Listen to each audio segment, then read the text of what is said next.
अस्सलाम वालेकुम स्टूडेंट्स, मैं हूँ आपकी होस्ट एडवोकेट सेठी और आज हम बात करेंगे how to write an essay and its outline. As you know, essay writing is one of the compulsory paper of CSS exams which requires right direction and guidance. This guidance is important because many aspirants, despite having scholarly knowledge and proficient English language, do not succeed in writing an impressive essay.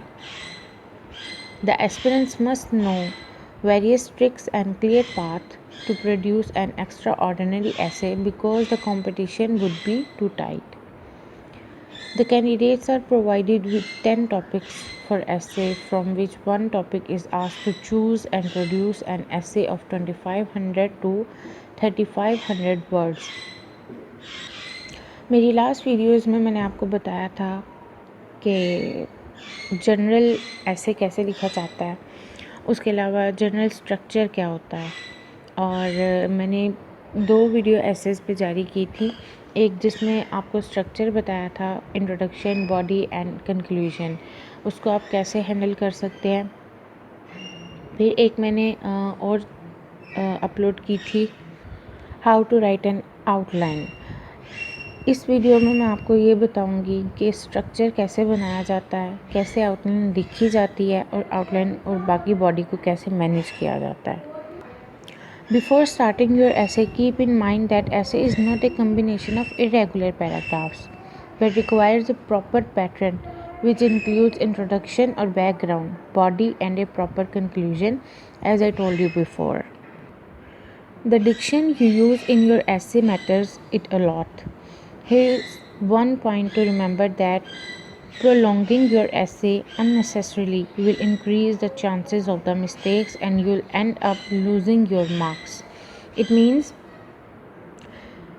आप जो language use करते हैं उसमें आप paragraph को अगर long लेके चलते हैं, मतलब अगर आपने 4 से 5 लाइन का एक पैराग्राफ लिखा है, उसी को आप एक्सप्लेन करने में 10 से 12 लाइन्स लगा देंगे, तो वो आपका एक वीक पॉइंट हो जाएगा, आपकी एक ऐसी मिस्टेक हो जाएगी जो आपके मार्क्स को कम कर सकती है।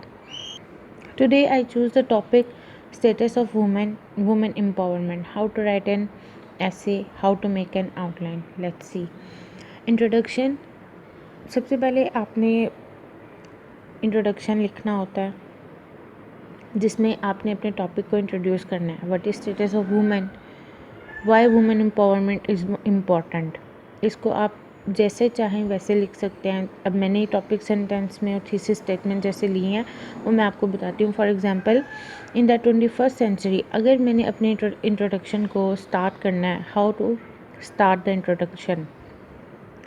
In the 21st century, where a lot of improvement have taken place in every field, a lot of changes have been occurred in the advancement of women's status in the world, especially in the formal sector.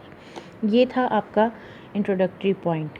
आपने introduction start कैसे करना है, किसी ऐसे thought से, किसी ऐसे point से आपने उसको स्टार्ट करना है जो आपके इंट्रोडक्शन को मजबूत बनाए। Now you can add thesis statement or topic sentences which can explain your ideas, beliefs and thoughts regarding your topic. If you want to go on the positive side of women's status, you should add positive statements such as, a woman in Pakistan has the right to go to court and stand for their rights. अब ये आपके पास positive that है कि आज की औरत को ये ताकत हासिल है, ये हक हासिल है कि वो कोर्ट जाए और अपने राइट्स के लिए स्टैंड ले। And if you want to go to negative side, you should write your statement as, Pakistan is regarded as a patriarchal society where women is being considered as slaves of their husbands and they spend their whole lives to serve them. अब ये आपके पास आ जाएगा negative point. जैसे पिछले दिनों feminism को लेके कुछ लिबरल लड़कियों ने, औरतों ने एहतजाज किए थे, मेरा जिस्म मेरी मर्ज़ी, बड़ा इस पे एक इशू खड़ा हुआ था। तो अगर आप इसको नेगेटिव साइड पे लेके जाना चाहते हैं, it's totally up to you. This is your topic sentence और thesis statement. In the both negative and positive way, you can add your thoughts. That was your introduction. वहाँ पे अब आप चाहे तो इसको एलेबरेट कर सकते हैं। Now you have to elaborate some data, facts, quotations, etc. in your introduction, but you could not far from your topic sentence and thesis statement. You can add some ayat, Quranic verses, hadith in Urdu, English or Arabic, whatever you want. जब आप introduction start कर रहे हैं उसमें आप 1 से 2 ऐसी quotations दे दें जो आपके टॉपिक को अच्छी तरह से डिस्क्राइब करता है। नेक्स्ट पे हम आएंगे, now you can make other outline related to your topic. जैसे अब इंट्रोडक्शन है, इंट्रोडक्शन के बाद आप लिखेंगे डिफरेंस क्या है, बैकवर्डनेस क्यों है, different facts of women backwardness, illiteracy है, इकोनॉमिक डेप्रिवेशन है, मेल न्यूट्रिशन है, limited role in decision making है, सेक्सुअल हैरेसमेंट है, डोमेस्टिक वायलेंस है, अर्ली और चाइल्डहुड मैरिज है, एक्सेसिव प्रेगनेंसीज है। ये वो हालात हैं जो हमारी औरतों को पीछे लेके जाते हैं। जब आपकी घर की लड़कियां पढ़ती नहीं हैं तो वो बैकवर्डनेस में जाती हैं। इकोनॉमिक डेप्रिवेशन होता है, मेल न्यूट्रिशन होता है, एक्सेसिव प्रेगनेंसीज होती हैं। मतलब अभी जैसे अगर हम देखें 26 बच्चे, 12 बच्चे, 10 बच्चे, ठीक है वो एक आपका अपना प्राइवेट इशू है, लेकिन फिर भी ये एक औरत के लिए नुकसानदेह है। डोमेस्टिक वायलेंस है, सेक्सुअल हैरेसमेंट है, ये सारी चीज़ें आप इस पे लिखें। ये वो आउटलाइन है जो मैंने बनाई थी अपने एग्ज़ाम्स के लिए, वो मैं आपसे शेयर कर रही हूँ। इसके अलावा आप इसमें कुछ चीज़ें अपनी मर्ज़ी से ऐड कर सकते हैं। आप अपने टॉपिक को देखते हुए ऐड कर सकते हैं कि आपको इसकी ज़रूरत है या नहीं। ये मैं सिर्फ आपको एक स्केच दे रही हूँ, एक ड्राफ्ट दे रही हूँ। You can describe all the points in 1 or 2 paragraphs with data, facts, reasons, quotations, ayats or hadith in English, Urdu or Arabic, whatever you choose. अब यहाँ पे अगर आप कोई भी डाटा देते हैं, ऑब्वियसली डाटा, फैक्ट्स और रीजंस, कोटेशंस, ये तो आपने इंग्लिश में देनी ही देनी है। लेकिन अगर आपके पास कोई ऐसी आयत, ऐसी हदीस आ जाती है जिसको आप अरबी में लिखना चाहते हैं या उर्दू में ऐड करना चाहते हैं तो कोई मसला नहीं है, आप उसको अरबी और उर्दू में ऐड कर सकते हैं। नेक्स्ट पे भी सेम मैं आपको कहूँगी, now you have to elaborate some data, facts, quotation etcetera in your introduction, but you could not go far from your topic. आप अपने टॉपिक सेंटेंस से, थीसिस स्टेटमेंट से हट नहीं सकते। जब आप हट जाएंगे आपका ऐसे वीक हो जाएगा।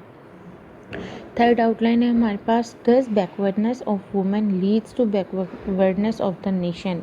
यहाँ पे क्वेश्चन भी आप पुट कर सकते हैं कि अगर औरतों की बैकवर्डनेस आती है तो क्या वो नेशन की बैकवर्डनेस आती है। नेपोलियन ने कहा था कि मुझे अच्छी तालीम याफ्ता माएँ दोगे तो मैं आपको अच्छी तालीम याफ्ता कौम भी दूँगा। Yes, it's true, it's backwardness of women that number 1 results in morality, weak society which is full of crimes, corruption and favoritism, ineptness and incompetence, drug addiction. अब यहाँ आप इसको और ज़्यादा एलेबरेट कर सकते हैं, wreak havoc with the economy of the country by hygiene and cleanliness, poor knowledge of nutrition, ignorance of ways to stay healthy, generates the issue of overpopulation, creates deteriorates impact on the image of the country. चौथा cause of women backwardness आपके पास आ जाएगा religious, political, social and economic. ये वो causes हैं जो हर country में, हर society में, हर nation में फॉल करते हैं। यहाँ पे भी मैं आपको कहूँगी, now you have to elaborate some data, facts, quotations etcetera in your introduction, but you could not go far from your topic sentence and thesis statement. आप अपने रिलीजियस कॉजेज़, जो भी आपका मज़हब है उसके हवाले से आप अपने रिलीजियस कॉजेज़ दे सकते हैं, पॉलिटिकल कॉजेज़ दे सकते हैं। जिस भी कंट्री में आप रहते हैं, जिस भी सोसाइटी में आप रहते हैं, जिस भी सिटी में आप रहते हैं, वहाँ के पॉलिटिकल कॉजेज़ दे सकते हैं, सोशल कॉजेज़ दे सकते हैं, इकोनॉमिक कॉजेज़ दे सकते हैं जो वुमेन बैकवर्डनेस पर असरअंदाज होती हैं।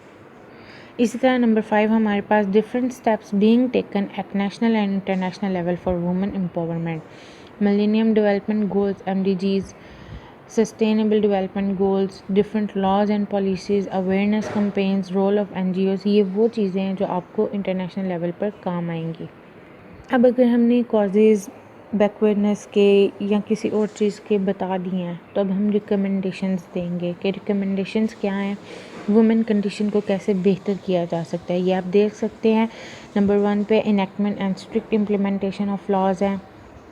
नंबर 2 पे fixation and enhancement of quotas, जैसे कोटा सिस्टम। अब इसके CSS की बात करें तो इसमें भी कोटा सिस्टम आता है। PMS की बात करें, इसमें भी कोटा सिस्टम आता है। मतलब आप जिस लेवल पे भी जाएं, आपके पास वुमेन्स के लिए कोटा सिस्टम आता है।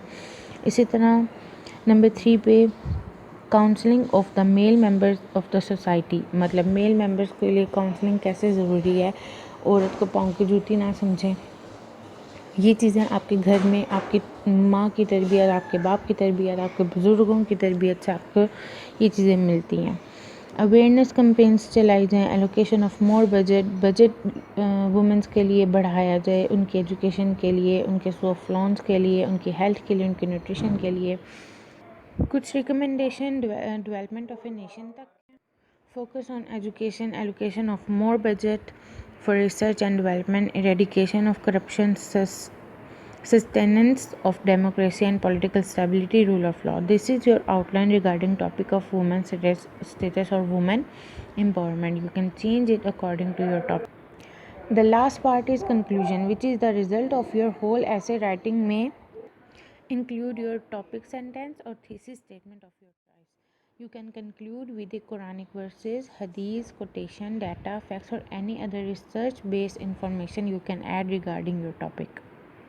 Try to use updated information and write research based data, facts, and quotations. Don't use negative approach, try to be positive and never criticize government policies and acts. Give your best, this time will never come again. मेरे teachers ने हमेशा एक ही बात कही है, बेटा government के against, government policies के अगेंस्ट आपने पेपर में कभी नहीं लिखना। वो आपका एक नेगेटिव पॉइंट बन जाता है, जिससे आपके मार्क्स भी कटते हैं, आपका पेपर भी ख़राब होता है और आपकी अप्रोच भी ख़राब होती है। तो कोशिश करें गवर्नमेंट के अगेंस्ट नहीं जाएं। कुछ नेगेटिव पॉइंट्स होते हैं, लेकिन उनको भी ऐसे हाईलाइट करें कि वो पॉजिटिव वे में लिए जाएँ, नेगेटिविटी में ना जाएँ।